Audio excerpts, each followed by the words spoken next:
하나님의 말씀은 에베소서 5장 22절로 24절입니다. 에베소서 5장 22절부터 24절입니다. 함께 읽으시겠습니다. 아내들이여 자기 남편에게 복종하기를 주께 하듯 하라. 이는 남편이 아내의 머리됨이 그리스도께서 교회의 머리됨과 같음이니 그가 바로 몸의 구주시니라. 그러므로 교회가 그리스도에게 하듯 아내들도 범사에 자기 남편에게 복종할지니라. 아멘. 오늘 설교 제목이 복종입니다. 부제목은 주께 하듯 하라입니다. 오늘은 먼저 이 단어의 사전적 의미를 살펴보고 시작하기로 하겠는데요. 이렇습니다. 남의 명령이나 의사를 그대로 따라서 조춤, 이것이 복종입니다. 어렸을 때 미국의 노예제도를 소개로 한 시리즈 드라마를 보았습니다. 제목이 뿌리였습니다. 1977년에 방영된 미국 드라마인데요. 시청률이 무려 44%나 되었다고 합니다. 주인공의 이름이 쿤타 킨테입니다. 아마도 기억하시죠? 예. 아프리카 한 마을에서 이 쿤타 킨테가 태어납니다. 그의 출생이 드라마의 시작입니다. 성인식을 치르고 이제 갓 독립한 주인공이 미국인 노예 사냥꾼에게 잡힙니다. 그리고 미국으로 오게 되죠. 그래서 백인 농장 주인의 노예가 됩니다. 상상조차 할 수 없는 수많은 고난과 시련을 겪게 됩니다. 한마디로 말하면 참혹하다였습니다. 그래서 어린 마음에도 이 드라마를 보면서 많이 울었던 기억이 있습니다. 이 드라마는요, 명령과 복종을 소재로 해서 인권, 자유, 그리고 평등을 다루고 있습니다. 지난 4월 4일 윤석열 전 대통령을 파면한 헌법재판소의 결정문에도 명령과 복종에 대한 내용이 있었습니다. 한 부분만 제가 읽어보겠습니다. 국회가 신속하게 비상계엄 해제 요구 결의안을 가결할 수 있었던 것은 시민들의 저항과 군경의 소극적인 임무 수행 덕분이다. 여기서 임무 수행의 다른 표현이 복종입니다. 소극적인 임무 수행이라는 것은 부당한 명령이기 때문에 복종하지 않았다는 말의 다른 표현입니다. 복종이란 단어와 어울리는 그룹들이요, 이렇게 노예이거나 아니면 군인입니다. 그죠? 일반 사람들, 대부분의 사람들에게는 이 복종이란 단어가 어울리지 않는단 말이죠. 더욱이 현대사회는요, 법적으로는 노예제도를 둘 수가 없어요. 군인도 부당한 명령을 거부할 수가 있습니다. 그런데 설교 제목이 복종이에요. 그러면 성경이 말하는 복종은 무엇일까요? 오늘은 이 복종에 대해서 살펴보는 시간입니다. 지난 시간에 나눴던 내용을 리뷰해보기 원하는데요. 지난 주일의 본문이 술 취하지 말라라고 시작했다고 말씀드렸죠. 술 취하지 말라는 다른 표현으로는 세월을 아껴라입니다. 술 취함이 곧 방탕이라고 말씀드렸고요. 그 방탕이 뭐라고 제가 말씀드렸나요? 허비하는 것, 낭비하는 것. 성경은 그 방탕을 하나님을 떠난 것이라고 말한다고 말씀드렸습니다. 그것이 탕자 이야기의 주제입니다. 그러니까 우리가 하나님과 함께하는 것이 우리의 소중한 삶을 아끼는 것입니다. 그러면 하나님과 함께한다는 것은 무엇입니까?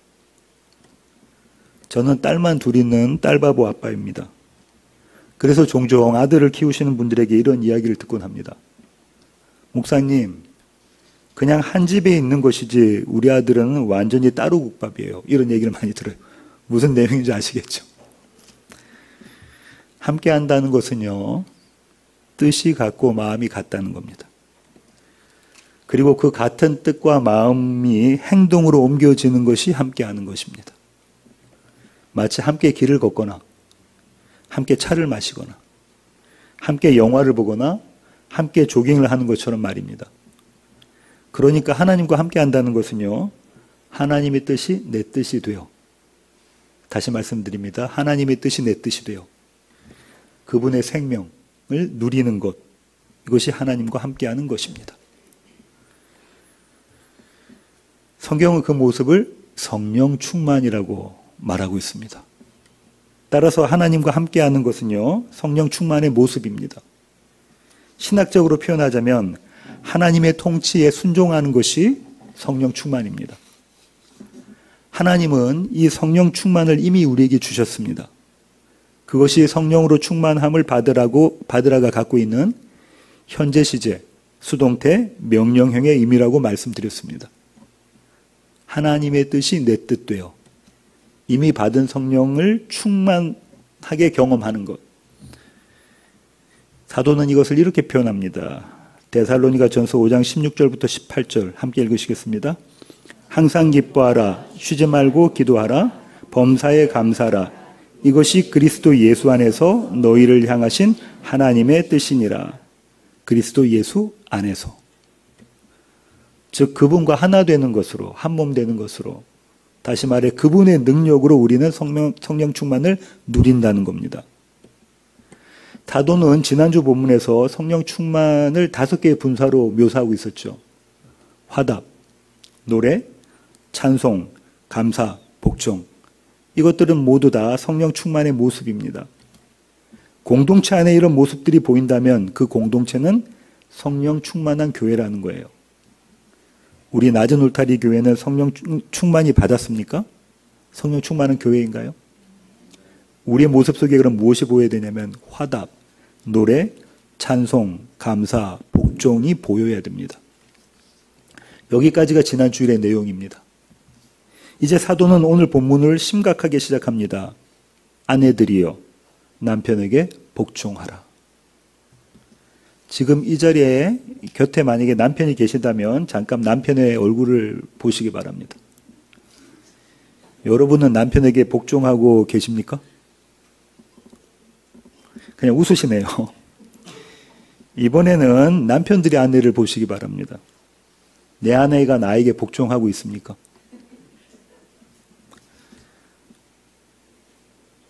언제는 내가 남편들이 아내에게 복종하지 않습니까? 이제 표정만 보아도 아내의 마음을 읽는 경지에 오르지 않았습니까? 아, 이렇게 하면 싫어한다, 이렇게 하면 좋아한다. 그걸 읽는 경지에 올라가는 거 아닌가요, 남편들이? 이런 우리에게 사도는 아내들이여 자기 남편에게 복종하라라고 주문합니다. 그 주문을 반기실 아내가 여기 계십니까? 아내들은 왜 이런 주문을 달가워하지 않을까요? 아마도 첫 번째 이유는요, 남편이 복종할 만하지 않기 때문일 겁니다. 도대체 남편 말을 들으면 되는 일이 없습니다. 존경할 만한 구석이 없는데 어떻게 복종할 수 있겠습니까? 젊었을 때는 통이라도 컸는데 요즘에는 좁쌀 영감이 되었습니다. 또 다른 이유는요, 어쩌면 이게 진짜 이유일 수도 있을 것 같은데요, 요즘 세상에 복종이라는 것 자체가 말도 안 된다는 거예요. 복종이라는 단어가 주는 불쾌감과 굴욕감이 너무도 싫기 때문에 그렇습니다. 그럼 사도 당시의 여자와 아내의 사회적 신분은 어땠는지 살펴보기를 원하는데요. 그리스의 유명한 철학자 플라톤 아시죠? 플라톤이 이렇게 이야기했습니다. 제가 읽어보겠습니다. 여성의 미덕은 가정을 돌보고 남편에게 순종하는 것. 이것이 여성의 미덕이라는 거예요. 여성의 아름다움. 역시 유명한 철학자 아리스토텔레스는 한술 더 뜹니다. 역시 제가 읽어보겠습니다. 남자가 천성적으로 여자보다 우월하며 여자를 지배하기에 적당하다. 대단한 철학자들이 이렇게 이야기했다고요. 남자는 여자보다 우월하다. 우등하다는 거예요. 여자는 열등하다는 거죠. 그리스 로마 사회의 지배적인 시각은 여자는 언제나 남자보다 열등하다였어요. 유대 사회도 마찬가지입니다. 다르지 않아요. 유대 남자들의 감사기도 중에 하나가 뭐라고요? 여자로 태어나지 않은 것. 유대인 남자들의 감사기도가 첫 번째 뭡니까? 제가 이방인으로 태어나지 않은 것이에요. 두 번째는요, 여자로 태어나지 않은 것. 이런 사회에서 지금 사도 바울이 살고 있다는 거예요. 그래서 일부 신학자들은요, 이런 시대를 살았던 사도이기에 아내들을 향해서 남편에게 복종하라라고 주문했다고 보는 겁니다. 이게 어떤 의미냐면 사도의 시대적 한계가 있었다는 거예요. 그렇다면 사도의 이 주문이 정말 시대에 뒤떨어진 가부장적인 윤리일까요? 사도의 다른 편지들을 보면 우리는 힌트를 얻을 수 있습니다. 고린도전서 7장 15절을 세 번역으로 함께 읽으시겠습니다. 그러나 믿지 않는 사람 쪽에서 헤어지려고 하면 헤어져도 됩니다. 믿는 형제나 자매가 이런 일에 얽매일 것이 없습니다. 하나님께서는 여러분을 부르셔서 평화롭게 살게 하셨습니다. 사도의 이 구절은요, 이런 생각은요, 대단히 파격적인 겁니다. 당시로는. 그런데 사도가 지금 이렇게 이야기하는 겁니다. 신앙을 위해서면 이혼해도 괜찮아. 대단히 파격적인 제안이라고요. 아까 그런 사회적인 분위기 속에서. 갈라디아 교회에 보낸 편지는 더 대단한데요. 갈라디아서 3장 28절 함께 읽으시겠습니다. 너희는 유대인이나 헬라인이나 종이나 자유인이나 남자나 여자나 다 그리스도 예수 안에서 하나이니라. 유대인과 헬라인은 하나가 될 수 없어요. 종과 주인도 남자와 여자도 마찬가지입니다. 사도는 결코 하나 될 수 없는 자들이 하나 되었다라고 이야기하고 있는 거예요. 거룩한 유대인이 부정한 헬라인과 하나 되고 싶을까요? 높은 신분의 주인이 자기가 부리던 비천한 종과 한 몸이 되고 싶겠습니까? 우등한 남자가 열등한 여자와 같이 되기를 원할까요? 아닙니다. 힘이 있는 사람은 결코 하나 되기를 원치 않아요. 역사 가운데 늘 그랬죠. 힘이 있는 사람은, 그 힘을 마음대로 사용할 수 있는 사람은 열등한 사람, 부족한 사람, 낮은 사람과 하나 되기를 원치 않아요. 힘이 없는 사람만 그걸 원하는 겁니다. 그렇다면 사도가 말하는 이 하나됨은 이 세상적인, 사회적인 신분의 평등을 말하는 것일까요? 사도가 사회혁명가들처럼 유토피아를 꿈꾸고 있는 것입니까? 아닙니다. 사도는 지금 이 세상 나라를 혁명으로 바꾸자고 이야기하고 있지 않아요. 여전히 유대인과 헬라인은 있습니다. 여전히 종과 주인도 있고요. 남자와 여자도 주어진 신분에 따라 살고 있는 거예요. 그런데 사도는 그들이 하나라고 말하고 있는 겁니다. 그리고 그 하나됨의 능력을 예수 그리스도 안에서라고 말합니다. 여기가 핵심이에요. 사도의 의도를 한번 생각해 보겠습니다. 굳이 남편에게 복종하라, 아내들이여 자기 남편에게 복종하라라고 말하지 않더라도 당시 사회는 누구나 아내들은 남편에게 복종하게 되어 있었다고요. 그렇잖아요. 현대 사회와 다르단 말입니다. 그 사회에서는 복종할 수밖에 없었어요. 그런데 사도는 굳이 일부러 아내들에게 자기 남편에게 복종하라라고 주문하고 있는 겁니다. 여인과 아내의 복종이 당연시되던 이 시대에 바울의 이 주문은 무슨 의미를 갖습니까? 도대체 사도가 요구하는 복종은 어떤 겁니까? 복종하다의 원어에는 질서라는 의미가 포함되어 있습니다. 질서. 그러니까 복종하는 것으로 질서가 지켜진다는 거예요. 그래서 신학자들은 남편에 대한 아내의 복종이 하나님의 창조 질서를 세우는 것이라고 말합니다. 신학자 핸드릭스는 이렇게 말합니다. 제가 한번 읽어보겠습니다. 남자는 지배하는 성향이 있고 여자는 순복하는 성향이 있다. 이것이 창조의 질서이다. 여기 계신 아내분들 받아주십니까? 남자는 타고날 때부터 지배하는 성향이 있고 여자는 순복하는 성향이 있다는 거예요. 이것이 창조의 질서라는 겁니다. 핸드릭스는 이렇게 추가 설명하는데요. 제가 읽어보겠습니다. 남자는 인도하고 여자는 따르며, 남자는 도전적이고 여자는 수용적이며, 남자는 창안하고 여자는 창안한 도구를 사용한다. 이것이 하나님께서 만드신 남자와 여자의 자연스러운 모습이다. 이쯤 되면 좀 화가 나시기 시작하십니다. 그죠? 이 신학자의 말처럼 남자와 여자가 그런 성향이 있다고 가정을 해볼게요. 그러면 복종은 여자의 성향입니다. 따라서 이 성향을 지키는 것이 창조의 질서를 세우는 것이 됩니다. 정말 그런가요? 아내된 여러분 중에 도전적이고 창조적인 성향이 있는 분은 그 성향을 꾹꾹 눌러 참아야 돼요. 왜냐하면 타고난 창조 때의 성향이 아니기 때문에 그렇죠. 꾹꾹 눌러 참으면서 복종의 성향으로 살아가야 된다는 이야기입니다. 과연 그런가요? 22절을 다시 한번 읽어보시겠습니다. 아내들이여 자기 남편에게 복종하기를 죽게 하듯 하라. 헬라어 원어에서는 원래 동사가 없어요.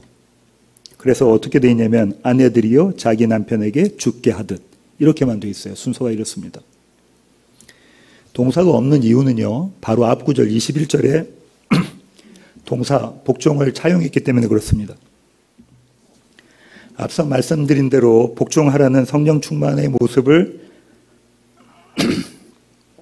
설명하는 5개의 분사 중에 하나입니다. 성령 충만하면 복종한다는 거예요. 누구에게요? 서로에게. 피차. 그래서 사도는 피차 복종하라고 주문하고 있습니다. 앞서 말씀드린 것처럼 성령 충만은요. 하나님의 뜻이 내 뜻이 되어 그분의 뜻대로 사는 것입니다. 그런데 하나님의 뜻은 우리가 그분의 영광을 노래하는 것이라고 말씀드렸잖아요. 그분의 영광을 노래한다는 것은 그분의 생명을 사는 거예요. 그리고 하나님의 생명은요, 사랑으로 드러납니다. 사랑이 모든 생명을 표현하는 거예요. 그러니까 피차 복종하라의 복종은요, 사랑의 다른 모습입니다. 복종은 사랑의 다른 모습이라고요. 따라서 피차 복종하라를 다르게 표현하면 어떻게 될까요? 서로 사랑하라가 되는 거예요. 사랑하기 때문에 나의 권위를 주장하지 않는 거예요. 사랑하기 때문에 상대방의 권위를 존중하는 겁니다. 이것이 복종입니다. 복종은요, 내가 상대방을 사랑하기 때문에 나의 권위를 주장하지 않고 상대방의 권위를 존중해 주는 것, 이것이 복종입니다. 이어서 사도는 아내들에게 복종의 수준을 이렇게 주문합니다. 죽게 하듯 하라. 22절에 그렇게 나오죠. 죽게 하듯 하라. 예수님 같지 않은 남편을 어떻게 예수님 같이 복종할 수 있을까요? 지금 사도가 각자 자기 남편에게 복종하는데 그것을 죽게 하듯 하더라고 하거든요. 예수님께 하듯 하라. 예수님 같지 않은 남편이란 말이에요. 그 남편을 어떻게 죽게 하듯 복종할 수 있을까요? 24절은 한 걸음 더 나갔는데요. 24절 함께 읽으시겠습니다. 그러므로 교회가 그리스도에게 하듯 아내들도 범사에 자기 남편에게 복종할지니라. 죽게 하듯에서 무엇이 더해졌죠? 범사에. 어떤 일이든 모든 일에 죽게 하듯이 그렇게 남편들에게 복종하라는 거예요. 복종의 범위와 정도가 절대적입니다. 그렇잖아요. 죽게 하듯 하는 거니까. 따라서 이 복종은 우리가 해낼 수 있는 것이다, 없는 것이다? 없는 것이다예요. 해낼 수 없는 것이 복종입니다. 우리의 실력으로는. 그러니까 앞서 나눈 것처럼 이 복종은요, 성령 충만의 결과예요. 저는 앞서 성령 충만은 하나님의 생명을 누리는 것이라고 말씀드렸습니다. 복종은 그 생명 중에 하나라고 말씀드렸어요. 이제 그 내용을 제가 설명드리려고 합니다. 성부와 성자는 차별이 없으십니다. 그런가요? 한 분 하나님이십니까? 아버지에 비해 아들이 열등하지 않습니다. 그죠? 아버지는 아들보다 더 우등하지 않으시다고요. 그럼에도 아들은 아버지께 절대적으로 복종하십니다. 그 복종이 아들이 아버지를 사랑하는 표현인 거예요. 아들이 아버지를 사랑하는 표현이 복종입니다. 성령님도 마찬가지입니다. 성령님은 언제나 자신을 드러내지 않으세요. 성자 예수 그리스도를 드러내시죠. 그분이 가르치신 말씀을 우리가 깨닫게 하시고 그분의 능력으로 우리가 삶을 살아가게 만들어내십니다. 그것이 성령의 역할이에요. 그리고 그것을 통해서 성부 하나님, 아버지 하나님을 찬양하게 만들어내는 것이 성령님께서 하시는 일입니다. 역시 복종이에요. 이 복종이 성령이 성부와 성자를 사랑하시는 모습입니다. 삼위 하나님은요, 이 복종으로 당신의 생명을 누리신다는 거예요. 복종으로 생명을 누리시고 계시다는 겁니다. 그리고 그 생명을 우리와 나누십니다. 앞서 복종은 상대방의 권위를 존중하는 것이라고 제가 말씀드렸는데요. 아들은 아버지의 권위를 존중합니다. 예수님은 성부 하나님의 권위를 존중하세요. 어느 수준까지 존중하시냐면요. 이 정도까지 존중하십니다. 사도는 이렇게 이야기합니다. 빌립보서 2장 6절부터 8절 함께 읽으시겠습니다. 그는 근본 하나님의 본체시나 하나님과 동등됨을 취할 것으로 여기지 아니하시고 오히려 자기를 비워 종의 형체를 가지사 사람들과 같이 되셨고 사람의 모양으로 나타나사 자기를 낮추시고 죽기까지 복종하셨으니 곧 십자가의 죽으심이라. 이것이 복종이라는 거예요. 하나님께서 창조주께서 피조물의 모습으로 오셔서 그 피조물을 구원하시기 위해서 십자가에 죽으실 그까지, 그 수준까지, 이것이 하나님의 복종이에요. 복종은 하나님의 생명이 가득히 담긴 사랑의 표현입니다. 왜 일을 하셨다고 하죠? 아버지를 사랑하셔서. 왜 일을 하셨냐면 저의 여러분을 사랑하셔서. 아버지 사랑의 그 삼위일체의 사랑을 우리와 함께 나누시고자 이 일을 하신 것입니다. 이것이 복종이에요. 주님의 이 복종이 우리 안에 있으면 우리는 피차 복종하게 됩니다. 주님의 복종이 우리 안에 있으면 우리는 복종하게 되는 거예요. 사도는 그 비밀을 이렇게 알려줍니다. 21절입니다. 그리스도를 경외함으로 피차 복종하라. 피차 복종하라의 원인이 무엇이죠? 그리스도를 경외함으로. 경외하다라는 이 단어의 원어적 뉘앙스는요, 히브리 헬라 모두 다 극심한 두려움입니다. 아주 심한 두려움이에요. 구약 성경에서는 하나님의 모습을 본 자들에게 드러나는 모습이 이 두려움입니다. 경외. 이사야 6장 5절 함께 읽으시겠습니다. 그때에 내가 말하되 화로다 나여 망하게 되었도다. 나는 입술이 부정한 사람이요 나는 입술이 부정한 백성 중에 거주하면서 만군의 여호와이신 왕을 배웠음이로다 하였더라. 이것이 두려움이에요. 이사야가 지금 너무 두려워하죠. 너무 두려워합니다. 왜요? 하나님을 보았기 때문에. 그런데 이 두려움은요, 그냥 그저 무서움이 아니에요. 이 두려움은 너무 크고 위대한 것을 보았을 때, 도저히 인간으로서는 상상할 수 없는 것을 보았을 때 느끼는 감정입니다. 그게 두려움이에요. 그게 경외예요. 예를 들면 이런 겁니다. 저와 여러분이 한 번도 그랜드 캐년의 사진이나 영상을 보지 않았다고 해봐요. 나야가라 폭포의 사진을 한 번도 본 적이 없어요. 그런데 그 자리에 갔어요.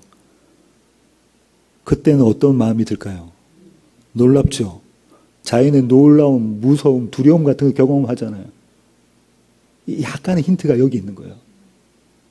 그러면 이 모든 자연을 만드신 그 하나님을 보았을 때에 우리는 경외할 수밖에 없다는 거예요. 따라서요, 참 경외는 하나님 외에 다른 대상이 있을 수가 없습니다. 그러니까 그리스도를 경외한다는 것은요, 그분의 하나님 되심을 보았다는 거예요. 세상 사람들은 2000년 전에 이스라엘의 나사렛 출신의 목수의 아들, 사람, 인간 예수, 요렇게 보는 거죠. 그런데 성령 하나님을 통해서, 말씀을 통해서 저와 여러분이 예수 그리스도, 그 나사렛 예수가 참 하나님이시다라는 걸 알게 되면 경외하지 않을 수 없다는 거예요. 그분의 크심, 그분의 위대하심을 우리가 보았기 때문에. 주님의 그 크신 사랑과 희생과 헌신과 성실과 신실하심을 본 자들의 반응은 경외밖에 없습니다. 생각해 보세요. 그리스도 예수의 사랑하심이, 그분의 성실하심이, 그분의 인자하심이 얼마나 큰지를 알게 되면 우리는 그분을 경외할 수밖에 없다는 거예요. 두려워할 수밖에 없다는 겁니다. 사도는 이 경외가 피차 복종의 원인이라고 이야기하고 있는 거예요. 날마다 그리스도의 하나님 되심을 경험하면, 날마다 저와 여러분이 새날을 경험하면서 그리스도 예수가 정말 하나님이시구나를 우리가 경험하게 된다면 피차 복종할 수밖에 없게 된다는 겁니다. 그리고 그 복종으로 아내는 남편에게 복종합니다. 그래서 한병수 교수님은 이렇게 말씀하셨는데요. 제가 읽어보겠습니다. 예수님께 대한 경외 없는 복종은 종속이 된다. 아내가 남편에게 복종하는 근거는 남편의 어떠함에 있지 않다. 예수를 경외함에 있다. 남편이 잘생겼든 못생겼든 능력이 있든 그렇지 않든 성격이 좋든 아니든 아니요. 거기에 있는 게 아니에요. 아내가 그리스도 예수를 경외하면 남편에게 복종한다는 거예요. 왜냐하면 그것이 사랑의 표현이니까. 남편을 존중하는 것이. 예수를 경외함에 있다는 것은요. 예수의 어떠하심이 있다는 거예요. 다시 말해 예수의 어떠하심이 남편을 존중해야 되는 이유라는 겁니다. 23절입니다. 함께 읽으시겠습니다. 이는 남편이 아내의 머리됨이 그리스도께서 교회의 머리됨과 같음이니 그가 바로 몸의 구주시니라. 이 본문을 자칫 잘못 해석할 수 있어요. 예수님이 교회의 머리이시니까 똑같이 남편은 아내의 머리다. 이렇게 이해하실 수 있잖아요. 그런 뜻이 아닙니다. 그리스도가 교회의 머리됨이 남편이 아내의 머리됨과 같다는 이 말은요. 남편이 똑똑해서 뛰어나서 월등해서가 아닙니다. 교회가 그리스도의 몸입니다. 그 교회를 몸을 구원하신 머리 되신 예수 그리스도를 경외한다면, 그분을 두려워한다면, 그분을 사랑한다면 남편은 아내의 머리가 된다는 거예요. 남편의 어떠함과 상관없이. 하나님을 경외하는, 그리스도를 경외하는 경외가 아내에게 있다면 그러면 남편이 나의 머리가 된다는 거예요. 그것이 아내의 복종입니다. 그래서 베드로 사도는요. 아내의 복종을 어떻게 이야기하고 있냐면 이렇게 이야기하는 거예요. 여자들은 자신을 꾸미죠. 자신을 단장합니까? 그 단장하는 모습으로 보여주고 있습니다. 베드로전서 3장 1절부터 6절 함께 읽으시겠습니다. 아내들아 이와 같이 자기 남편에게 순종하라. 이는 혹 말씀을 순종하지 않는 자라도 말로 말미암지 않고 그 아내의 행실로 말미암아 구원을 받게 하려 함이니 너희의 두려워하며 정결한 행실을 봄이라. 너희의 단장은 머리를 꾸미고 금을 차고 아름다운 옷을 입는 외모로 하지 말고 오직 마음에 숨은 사람을 온유하고 안정한 심령에 썩지 아니할 것으로 하라. 이는 하나님 앞에 값진 것이니라. 전에 하나님께 소망을 두었던 거룩한 부녀들도 이와 같이 자기 남편에게 순종함으로 자기를 단장하였나니 사라가 아브라함을 주라 칭하여 순종한 것 같이 너희는 선을 행하고 아무 두려운 일에도 놀라지 아니하면 그의 딸이 된 것이니라. 아멘. 아내가 자기 남편에게 순종하는 것이 아름답게 단장하는 것, 치장하는 것, 아름다움을 가꾸는 모습이라고 베드로 사도가 이야기하고 있습니다. 앞서 저는요, 복종이라는 원어 안에 질서라는 개념이 담겨 있었다고 했죠. 뿌리가 질서라는 개념이 있습니다. 따라서 창조의 질서가 회복되는 것이 새 창조의 역할입니다. 첫사람들이 범죄합니다. 그래서 하나님께로부터 진노를 받게 되죠. 심판을 받게 됩니다. 아내인 하와에게 하나님께서 내리신 심판이 이렇습니다. 창세기 3장 16절 함께 읽으시겠습니다. 또 여자에게 이르시되 내가 내게 임신하는 고통을 크게 더하리니 내가 수고하고 자식을 낳을 것이며 너는 남편을 원하고 남편은 너를 다스릴 것이니라 하시고. 너는 남편을 원하고 남편은 너를 다스릴 것이니라. 복종인 거죠. 명령과 복종의 관계. 이 구절을요, 구약학자들은요, 히브리 문화의 특유한 생략법이 적용된 것이라고 이야기해요. 생략된 내용을 첨가하면 이렇게 됩니다. 너는 남편을 다스리길 원하고 남편은 너를 다스리길 원할 것이다. 남자 쪽, 아내 쪽과 또 남편 쪽 하나하나 단어짓을 뺀 거예요. 히브리 문학에 이런 것들이 많거든요. 그렇게 사용한 것이라고 이야기합니다. 잘 보십시오. 너는 남편을 다스리길 원하고 남편은 너를 다스리길 원할 것이다. 서로가 왕되겠다는 거예요. 이게 하나님의 저주입니다. 서로가 왕되겠다. 하나님의 심판이에요. 복종하는 것이 아니라 복종시키겠다는 거예요. 이것이 인생이라는 겁니다. 그러니까 아내들은요, 원치 않는 복종을 하게 되는 것은 그걸 원치 않아요. 그렇죠. 아내들은 원치 않는다고요. 그런데 어쩔 수 없이 그렇게 되는 거예요. 왜냐하면 남자들이 힘을 갖고 있으니까. 그런데요, 성령이 함께 하셔서 새롭게 된, 새 창조된 아내들은 달라집니다. 이 구절이 어떻게 바뀌어지냐면 이렇게 바뀌어져요.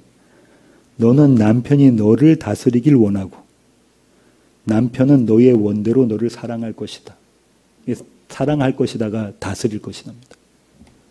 여기서 남편은 예수 그리스도세요. 참 남편을 만나 그분을 알게 되고 알게 되면 반드시 그분을 경외하게 되고 그분께 복종한다는 거예요. 참 남편인 예수 그리스도께 복종하게 된다는 거예요. 그렇게 예수께 복종된 아내들은 자기 남편을 존중하며 자기 남편에게 복종하게 된다는 겁니다. 이제 이렇게 되면요, 이 구절은 더 이상 저주가 아니에요. 무엇이 되죠? 축복이 됩니다. 놀랍지 않습니까?